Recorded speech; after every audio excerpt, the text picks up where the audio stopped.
네, 저희가 이제 올라가기 전에 밖에는 바람이 좀 많이 부니까 설명을 여러분 드리고 그다음에 잠깐 올라가서 보고 배우겠습니다.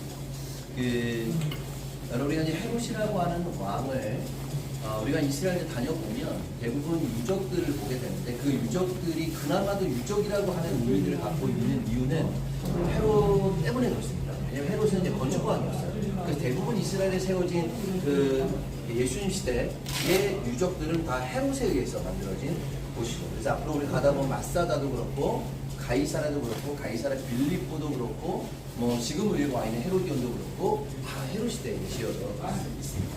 또 이제 한 두 가지의 마음이 있었냐면, 하나는 어떻게든 힘으로 백성들을 이렇게 다스리려고 하는 게 있었고, 또 한편에는 어떻게든 좀 이렇게 유대인들의 환심을 사기 위해서 유대인들한테 잘 보이려고 하는 마음들이 있었습니다. 그래서 실제적으로 강제 종교적 개종을 하죠. 그러니까 본인은 유대교 신자는 아니었지만 유대교 신자로 이렇게 보이기 위해서, 그래서 대표적으로 해준 게 뭐냐면 성전을 지어주잖아요. 여러분, 성경에 보면 예수님 시대에 성전이 지어지고 있었습니다.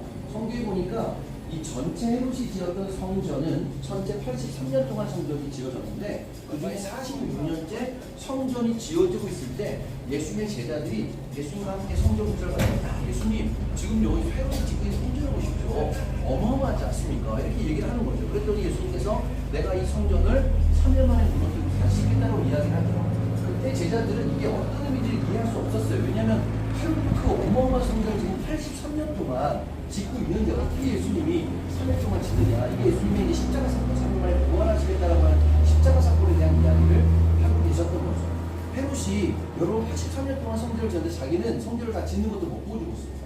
그만큼 오랜 엄청난 성전을 지었는데, 그렇게 오랜 성전을 지어준 이유는 뭐냐면 그동안 유대인들의 환심을 사기 위해서 너네 성전 지어주니까 조용히 해라고 하는 기간을 길게 잡은 거죠.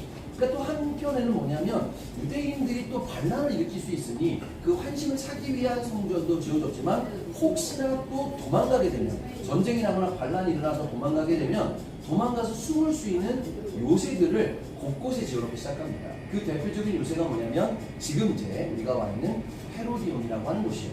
그리고 이제 내일 모레 저희가 아마 마사다라고 하는 지역을 가게 될 텐데, 그 마사다도 또 헤롯에 의해서 또 도망가기 위해 만들어놨던 하나의 요새가 대표적인 마사다가 있게 되는 거죠. 자, 그런데 여러분 지금 보시면 이렇게 산처럼 돼 있고 산 꼭대기에 지금 이렇게 하나의 요새가 만들어져 있잖아요. 원래는 이 요새가 만들어질 때는 주변에 평지였습니다. 평지에다가 이렇게 성을 만든 거죠. 근데 성을 딱 덩그러니 놔두고 보니까 주변에서 너무 시야가 잘 보이는 거예요. 이거 도망가기에는 너무 이제 잘 보이는 거예요. 그래서 헤롯이 어떻게 했냐면 흙으로 덮었어요. 그래서 인공적으로 산을 만들었습니다. 대단하죠. 물론 헤롯이 만든 건 아니고 헤롯이 이제 말을 해서 그 노동자들이 이제 만든 거긴 한데, 그래서 인공적으로 산을 만들어서 숨어 지낼 수 있는 헤롯이 이곳에다가 만들게 되는 거죠. 근데 헤롯은 여기를 굉장히 애착을 많이 가졌던 것 같아요. 우리가 좀 더 올라가다 보면, 오늘 날씨가 좀 흐려서 잘 안 보이지만 여기에서부터 지금 앞에 보이는 우리가 금방 전에 왔던 베들레헴, 그리고 예루살렘이 정확히 보입니다. 그리고 이 남쪽으로는 날씨가 좋으면 헤브론이 보이고, 그 밑으로는 내려가 보면 이제 그 밑에가 브엘셰바가 있는 거죠. 여러분, 브엘셰바에서부터 시작된, 오늘 저희가 헤브론까지 내려가는데, 이 내려가는 길 앞쪽에 이제 저희가 이 도로를 따라서 헤브론까지 내려가고, 헤브론에서 베들레헴에서 이제 다시 예루살렘으로 가는 요 길을 가리켜서 무슨 길이라고 하냐면 족장길이라고 합니다. 왜냐하면 성경의 대표적인 족장이 아브라함도, 이삭도, 야곱도, 요셉도 다 족장이었잖아요. 그때 그 아브라함이 이 브엘셰바에 살면서 이 북쪽 하란이라든가 이 북쪽으로 이동할 때 어떤 길을 이동했냐면 바로 지금 우리가 오늘 버스를 타고 가게 되는 그 길을 따라서 이동하게 된 거죠. 지금 이제 60번 도로가 되는데 그 길을 가리켜서 족장길이라고 하고, 그래서 이 길을 이제 따라 내려가다 보면 저희가 헤브론하고 브엘셰바까지 연결돼요. 그래서 고대에는 이 족장길이 산지 위로 연결되어 있는 이 족장길이 가장 중요한 길이었어요. 그 중요한 길 바로 옆에다가 지금의 헤롯이 바로 자신의 요새를 만들어 놓게 된 거죠. 헤롯은 마지막으로 숨을 거두기 전에 병에 걸렸습니다. 근데 그 병에 걸렸을 때 어디에서 요양을 하냐면, 내일 이제 우리가 어디에서 주무실 거냐면 여리고에서 주무실 거예요. 근데 여리고로 가보면 오늘의 날씨랑 완전히 다릅니다. 오늘은 지금 막 바람도 불고 비도 좀 막 내리고 그다음에 약간 날씨가 쌀쌀한데 여리고는 해수면 마이너스 250m가 있어요. 저희는 지금 현재 해발보다 한 1000m 정도에 올라와 있고 근데 여기서부터 여리고까지 내려가는 거리는 한 거리상으로 한 30km밖에 떨어져 있지 않습니다. 예루살렘하고 지금 여리고가. 근데 고도 차이는 한 지금 이제 거의 1200m 정도가 차이가 나는 거죠. 근데 온도 차이가 대략 한 6도에서 많게는 8도 정도까지 온도 차이가 나요. 그러니까 겨울에는 여기는 굉장히 춥지만 실제 눈도 내리지만 여리고는 겨울에는 수영도 할 수 있고 굉장히 날씨가 따뜻하고 또한 오아시스고 과일도 굉장히 많은 거죠. 그래서 거기에다가도 또 이 헤롯은 겨울 별장을 짓습니다. 겨울에는 예루살렘 추우니까 그냥 30km 내려가면 따뜻한 지역에서 지금 헤로디온으로 올라가는 길입니다. 올라가는 길은 한 10분 정도 소요가 된다고 합니다.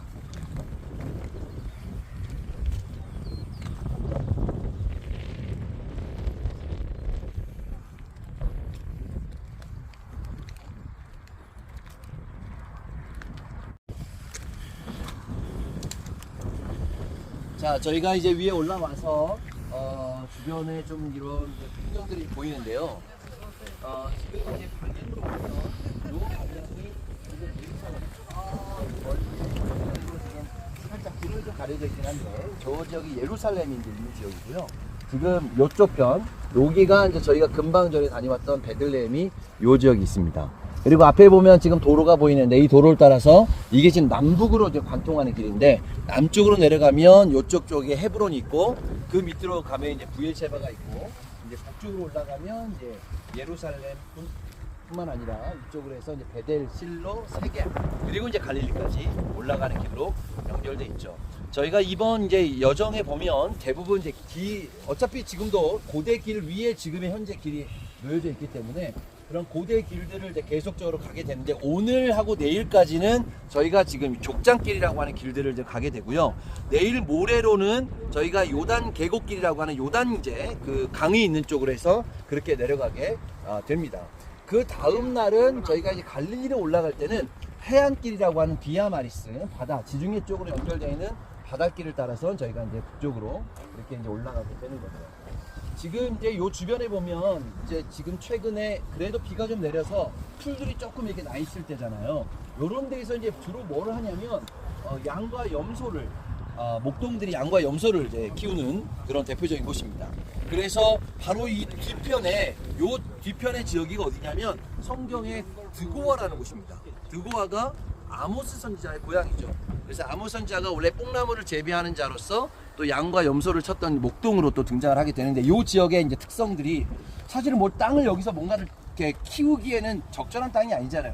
평지도 아니고 산 꼭대기지만 또 다 대부분 돌이 많고 이런 지역에서 키울 수 있는 유일한 두 가지가 뭐냐면 양과 염소를 키우는 거하고 그 다음에 올리브 나무를 키우는 거예요. 그래서 올리브가 이제 이런 지역에서 주로 뿌리를 깊게 내리고 자랄 수 있어서 주변에 이제 올리브 나무가 보이는데 그런 지역이 보이죠. 자, 여러분 이제 저희가 잠깐 여기 밑으로 내려갈 건데 혹시나 여기에서는 저희가 저 밑에서 약간 동굴에 좀 내려갈 겁니다. 그래서 계단을 통해서 이제 헤롯의 그 무덤까지 내려갈 건데 혹시 이렇게 계단이 조금 경사가 좀 있습니다. 그러니까 다 내려가실 수 있는데 혹시 계단 내려가시는 게 괜찮으시겠죠? 네. 많이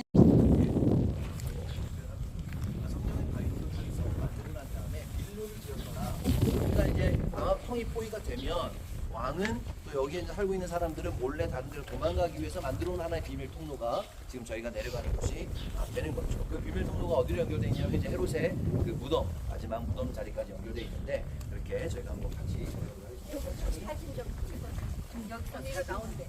일로 나온.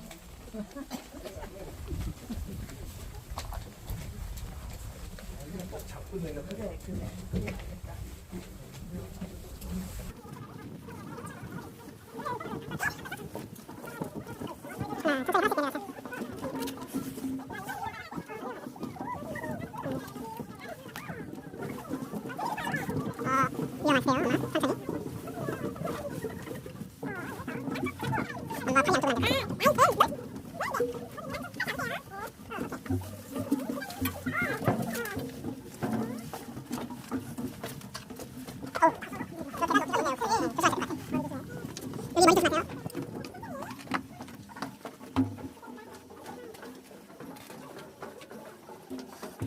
우리는 그냥 가지만 이게 2000년 전에 역사라는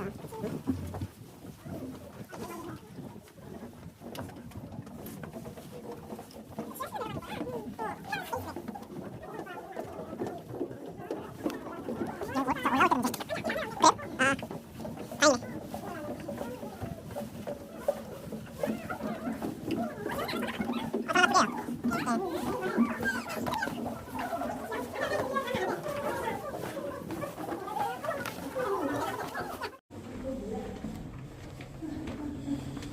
이렇게 5분 정도를 내려왔습니다.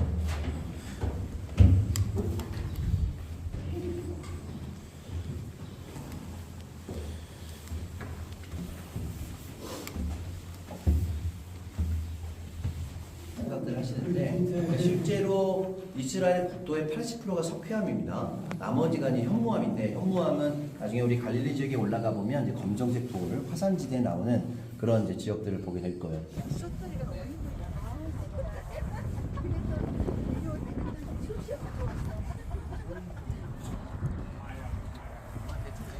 헤로디온의 동굴에서 나왔습니다.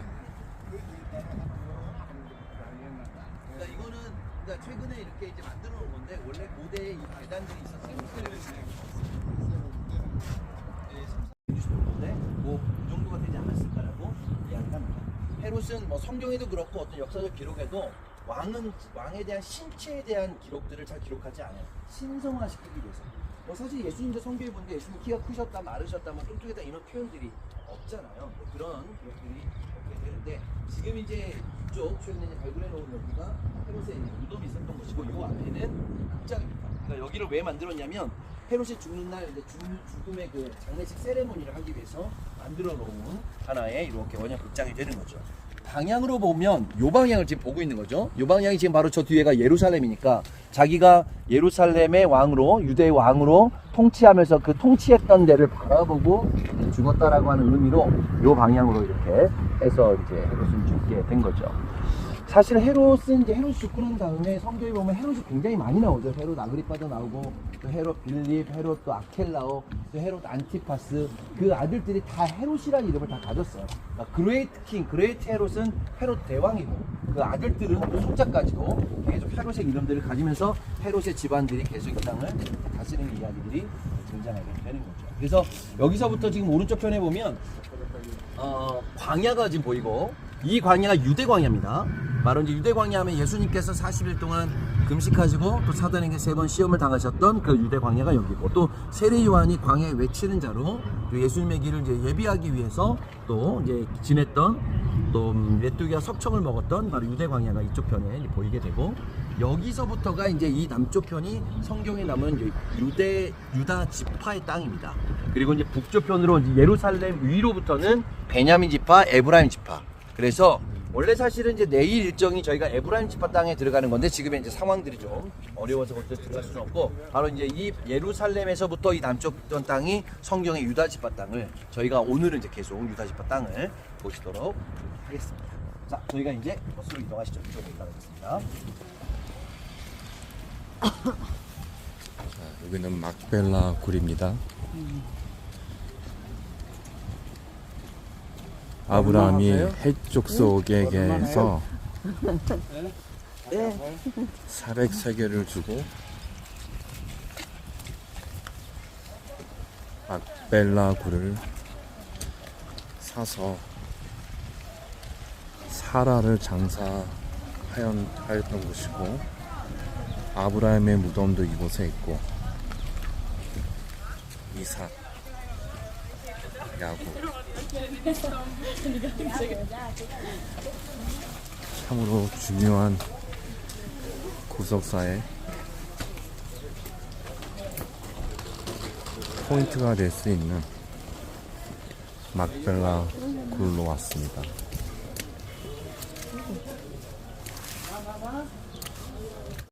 집에서 기어다녔는데. 정말요? 응. 이 정도였어?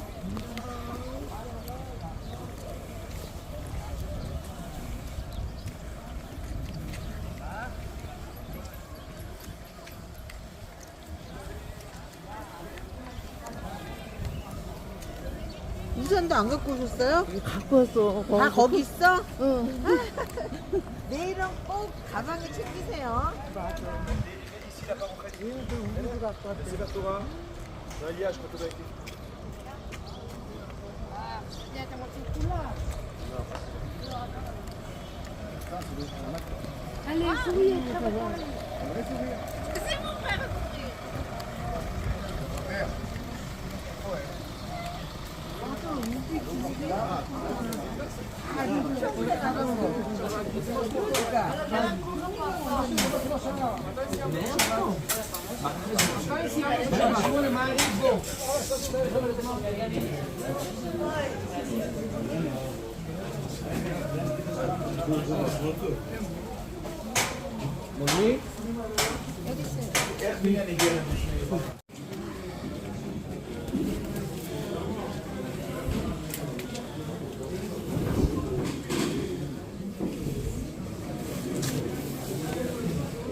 Kaya po lagi kayo kapto hambe abale anak.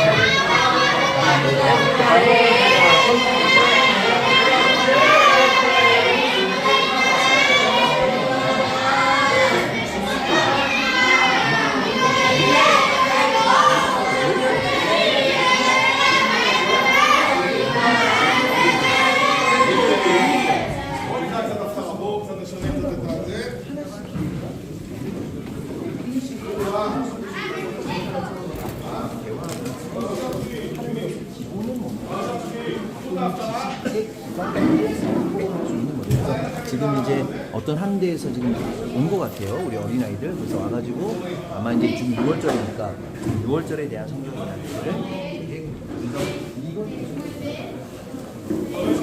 지금의 이제 우리가 미국에도 보면 정말로 된 큰 성경 혹시 보신 적 있을 거예요. 그러니까 지금이야 우리가 성경책이나 아니면 풀로 다 편하게 되지만 옛날 사람들은 두루마리 성경을 가지고 있었는데 그 두루마리 성경은요 지금도 그 소페르라고 하는 서기관이죠.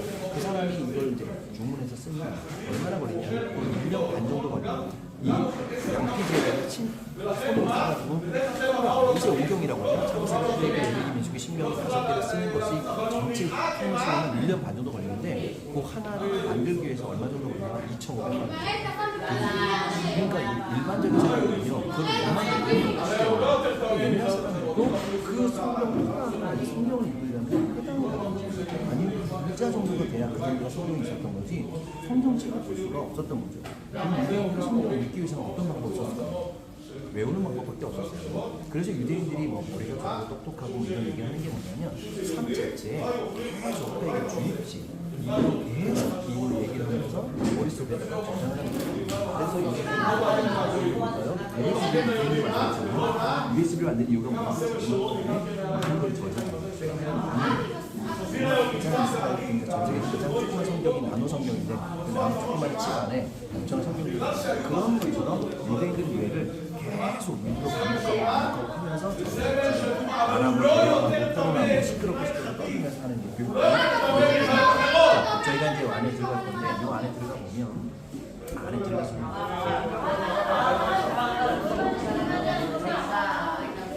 Solo nadam szotą.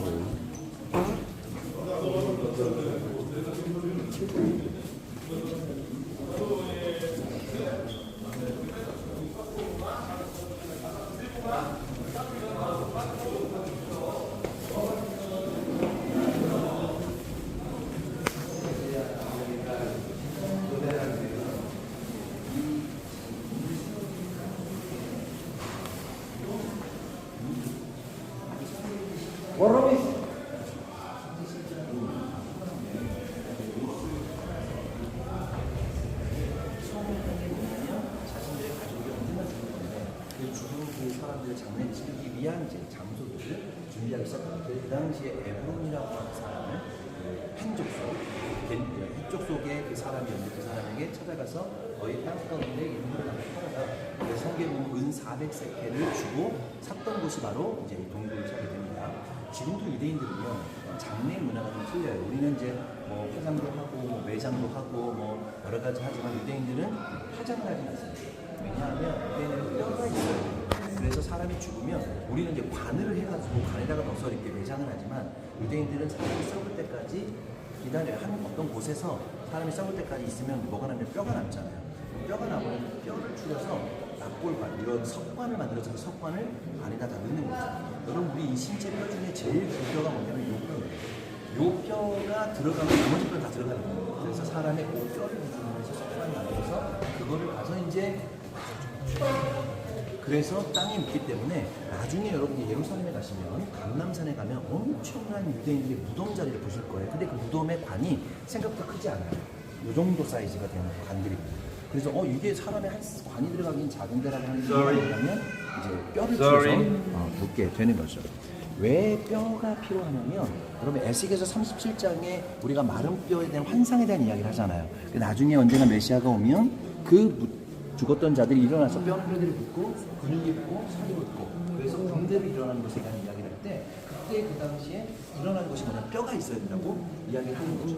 자 지금 이제 여기 이제 지나가면서 여기에는 이제 아브라함, 사라 그리고 이삭 그리고 리브가 이제 이렇게 무덤이 있는데 유일하게 한 무덤이 없는 게 라헬 무덤이에요. 성경에 보면 라헬은 이렇게 출산하기 전에 이렇게 이제 찬 진통이 오게 되고 성경에 보면 베들레헴 근처 성경은 이제 거기를 에브라다라고 하죠. 그 에브라다 근처에서 아이가 베냐민이 태어나게 되는데 그때 그 베냐민이 태어나고 거기에서 죽게 되면서 그 베들레헴에 라헬은 묻히게 되죠. 그래서 라헬의 무덤은 베들레헴에 있고 그리고 나머지의 이제 사람들은 여기에 묻히게 됩니다.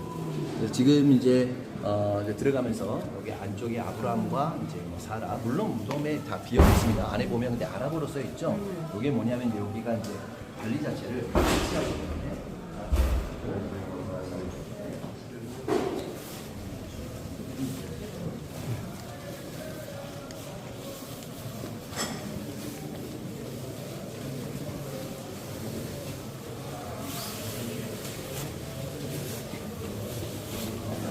지금 오른쪽 편에 보이는 여기가 아브라함의 무덤.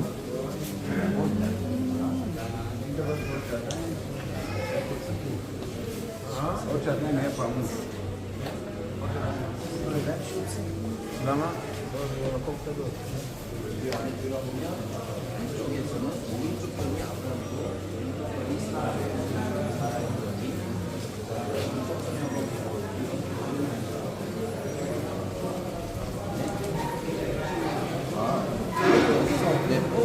발견한 건 아니니까.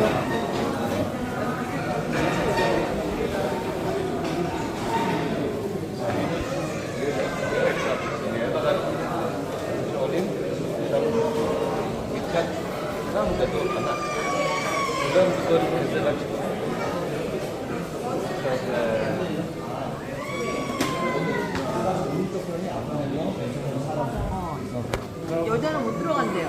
지금 안에 지금 저거 호라에 하고 있어서 그때는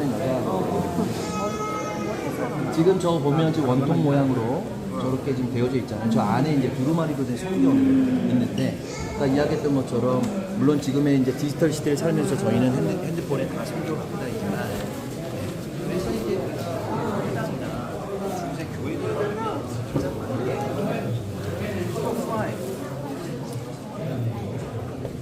I don't think so.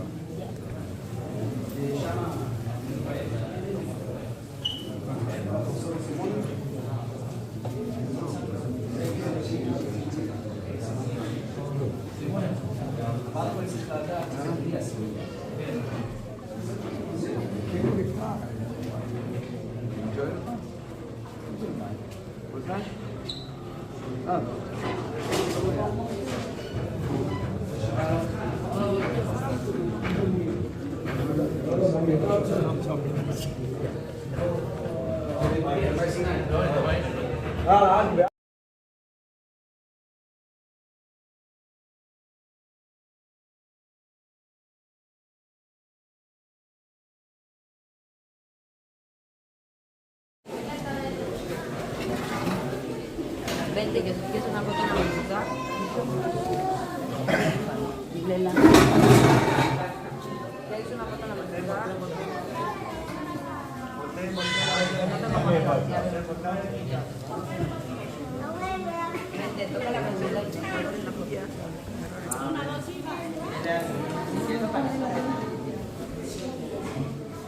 si quieres aprender penales, ¿eh?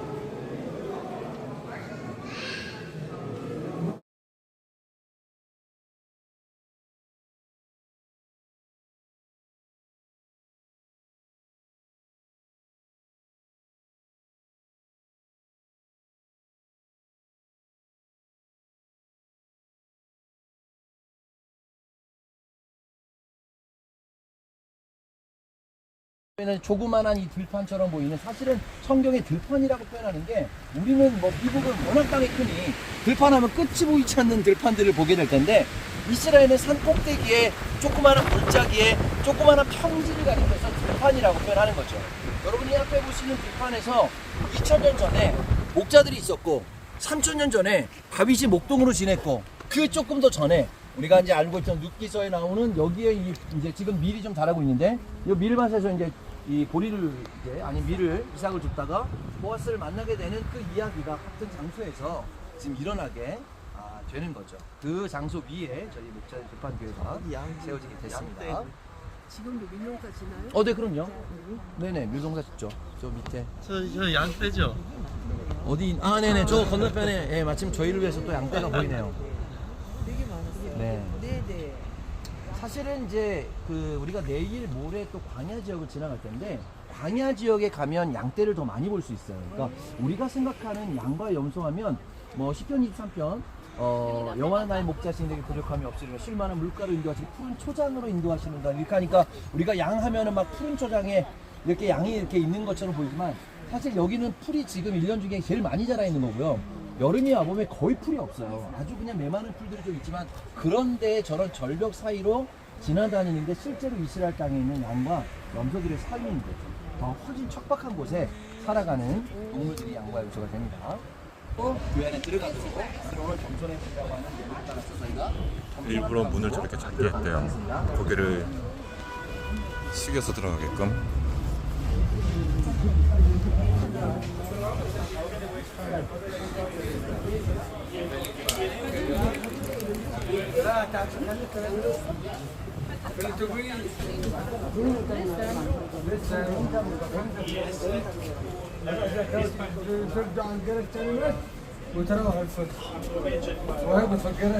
겸손하지가 않으시네요.